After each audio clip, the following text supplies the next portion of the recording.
والحب إبراهيم قد جاء زائرا لأحمد خير العالمين وشاكرا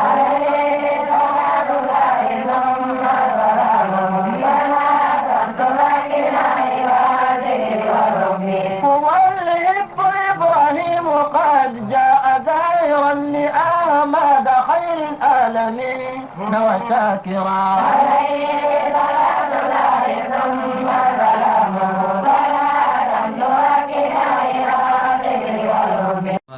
ya ce da ashe mai shudewa ta gaban mai sallah ya san abin da yake kansa na laifi lakana an yi ba 40 khairun lahu min an yamurra bayna yadayhi da ya tsaya 40 ko ya ce shekara 40 yake nufi ko ko wata 40 ya faɗa game da abin nazar ya faɗa ko wata 40 ya faɗa to shi ya fi alheri ga shi da kai shude ta gaban mai sallah. قال ابو النضر لا ادري قال 40 يوما او شهرا او سنه yace kwana 40 ya fada ko wata ko shekara ya fada. babu istiqbal rajula wa huwa yusalli, babu hukuncin mutum ya fuskanci wani mutum alhalin shi yana sallah. wa kariha usman an yastaqbala rajulu wa huwa yusalli, yace usman dan affan yana kin wato a fuskanci mutum a halin mutum yana yin sallah ya sanya wani mutum a gabansa ya fuskanci shi yana kin wannan. wa inna ma haza idan ishtagala bihi, yace to amma inda aka kyamaci abin idan shi masallacin zai zamo zai shagalta da wannan abin da yake kallon sa. amma idan ya zamo yana sallah sai ya zamo gashi yana gabansa amma baya ta tasa, larura ce ta sa dole yana gabansa, kamar yadda hadisin can ya zo na shugaba sallallahu alaihi wasallam zalla yana sallah ga kuma sai da Aisha akan gananta a gabansa alayhi salatu wasallam. to idan kai ma irin haka ne to wannan babu laifi, amma inda malamai suka kyamaci abin in ya zamo lokacin da za ka yi sallar kai ma za ka shigalci da wannan mutumin to sai a yi wannan. fa amma idza lam yashtagil bihi, yace amma idan bai shigalci da shi ba faqad qala zaid bin sabit, yace hakika zaid dan sabit ya faɗa ma bayyalaitu yace ni ban kula ba. inna rajula la yaqra'u salatar rajuli, domin ai shi mutum baya yanke sallar mutum. حدثنا إسماعيل بن خليل حدثنا علي بن مسهر عن الأعمش عن مسلم عن مسروق عن عائشة أنه ذكر عندها ما يقطع الصلاة. daga masruku dan ajda'u daga sayyida Aisha Allah ya kara mata yadda yake cewa an ambata a gurin sayyida Aisha abin da yake tsanke sallah. faqalu, sai suka ce yaqda'u hal kalbu wal himar wal mar'a, sai suka ce ai da kare da jaki da mace duk wannan suna yanke sallah. qalat, sai ta ce laqad ja'altumuna kilaban, ita ce to kwa sanya mu karnuka, kwa daidaita mu da karnuka, inda sai da Aisha an ce ku kamar yadda zo a wajen cewa an ce yawanci Urwatu bin Zubair shi yake zuwa ya faɗi wannan a gurinta, ka san dan Asma'u ne dan yar uwarta ne shi yake faɗan wannan hadisin, kuma sai ta ce a adaltumuna bil kilabi, kwa dinga daidaita mu da karnuka. لقد رأيت النبي صلى الله عليه وسلم يصلي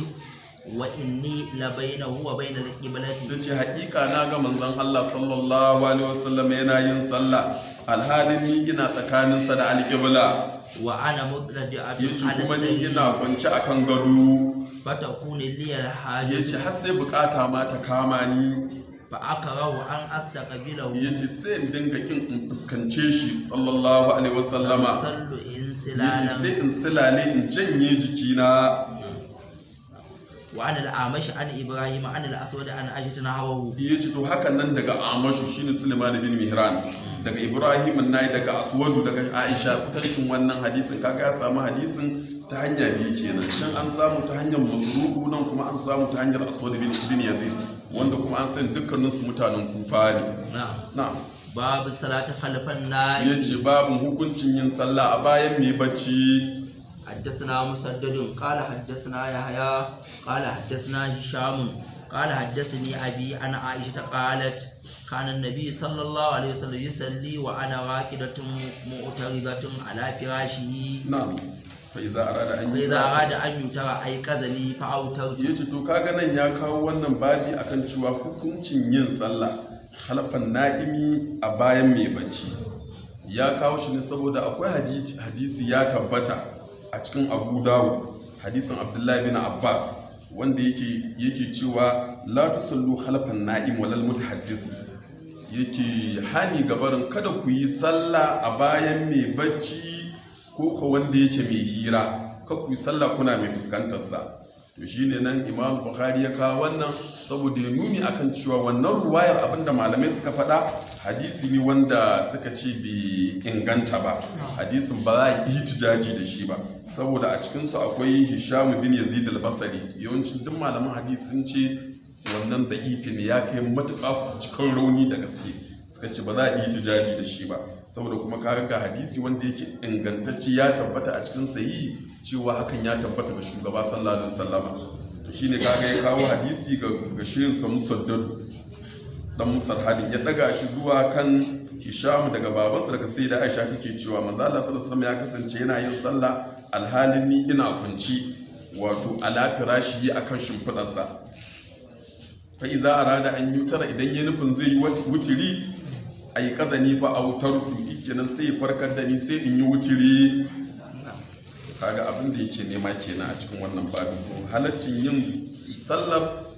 a bayan shi mai bacci, ko da za ga musamman a cikin malaman mu nan na furu'a za ga sun ce yana daga cikin karhanci wannan. To yawanci idan shi mai baccin idan shi mai sallar zai shagala da wannan wanda yake gaban nasa ne, Allah takadiru ka zo kana sallah ga wani a gaban ku wanda zai dauke ma hankali, to anan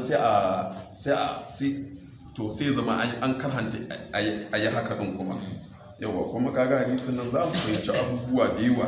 Kaga nan sai da Aisha take cewa shugaba sallallahu alaihi wasallam idan zai wutiri sai ya farkar da ni. Ka kamar akwai nuni akan raunin mata akan maza. Kada ka ce duk abin da za ka yi na himma kai ma matarka sai ka dora mata tayi.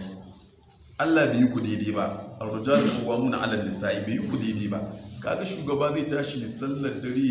dare amma sai zai wutiri sai ta yi sai da Aisha sai ita ma ta yi. To ita ma abinda za ka dora mata na ibada idan kaga tana rauni to ba ta daidai abinda ba zai gajiyar da ita ba nan gaba ta kasa, kuma ka kabbata cikin masu rauni din. Yawwa to a shi irin wannan kaga za mu iya tsokaci a cikin wannan hadisi. Na'am. babu taɓa halifar mara'ati, wato halaccin yin nafila a bayan mace ma jaizi ne. حدثنا عبد الله بن يوسف قال أخبرنا مالك عن أبي النضر مولى عمر بن عبيد الله عن أبي سلمة بن عبد الرحمن عن عائشة زوج النبي صلى الله عليه وسلم سيدة عائشة من داكن منزل الله صلى الله عليه وسلم حقيقة تفدا كنت أنام بين يدي رسول الله صلى الله عليه وسلم. سيدة عائشة take cewa na kasance ina yin bacci a gaban shugaba sallallahu alaihi wasallam la yafi qiblatihi, a halin wato kafafuwa na guda biyu suna fesin din alƙiblar shugaba inda yake kallo ke yin sallah. za sajada ga mazani, idan ya sujjada sai ture kafafuwa na faqadantu rijlayya, shikenan sai ture ni sai kuma in janye kafafuwa na. fa iza qama basaltuhuma, idan kuma ya tashi basaltuhuma sai in miƙar da kafafuwan nawa. qalat tace wal buyut yawma idhal laysa fiha masabi, a wannan lokacin kuma babu fitulu a cikin ɗakuna ne wanda suka babu fitulu. babu man qala la yaqtu salatu shi, kaga haka su magabatan suka rayuwarsu babu irin kankani irin na yanzu sai imani. Yawwa sai imani, haka sahabbai suka ga tace lokacin ɗakuna babu fitulu, haka sahabbai suka rayuwarsu, Allah ya ƙara musu yadda. Kaga suka zo na wani riga ɗaya ce da shi, wani ma daga shi sai zaninsa wanda zai ɗaura, wanda zai yi bante da shi ya riƙe a ɗaurarsa, amma kuma sai tsantsar imani. Irin kusan abin da muka faɗa a cikin littafin makaranta yanzu Kashiful Ilbasi, halin sufaye kenan. Shi sufi babban makasadinsa shi shehi na tarbiyya ya tsakaninka da Allah. Yawwa ya tsakaninka da Allah ya kyau kawai, ba ruwansa ko za ka fi kowa kuɗi a duniya, in dai zai zama tsakaninka da Allah zai kyau, zai situ tsakaninka da Allah, shi ba ruwansa. Idan kuma za ka fi kowa talauci, to shi wannan bai dame shi ba, shi dai yana neman ya tsakaninka da Allah ka samu matsala. haka shehin tarbiyya haka su sufaye suke Allah kawai suke fuskanta yaya tun wannan yayi kyau in kaga ya kyare ka ko ya kyaru duniyar ka sai da idan ya ga duniya za ta raba ka da Allah ko kuma ya kyaru wani ko babin ko wani imtihanin ka sai da idan wannan zai raba ka da Allah yawwa amma in dai kana tare da Allah to shi abin da yake nema kenan shi shehi na tarbiyya mai jan mutane zuwa ga Allah tura ka zuwa ga Allah yawwa haka yake don ka zuwa ga halin sahabbai haka yake ba su damu da komai ba su dai Allah annabi sallallahu alaihi wasallam duk su biya ka ake so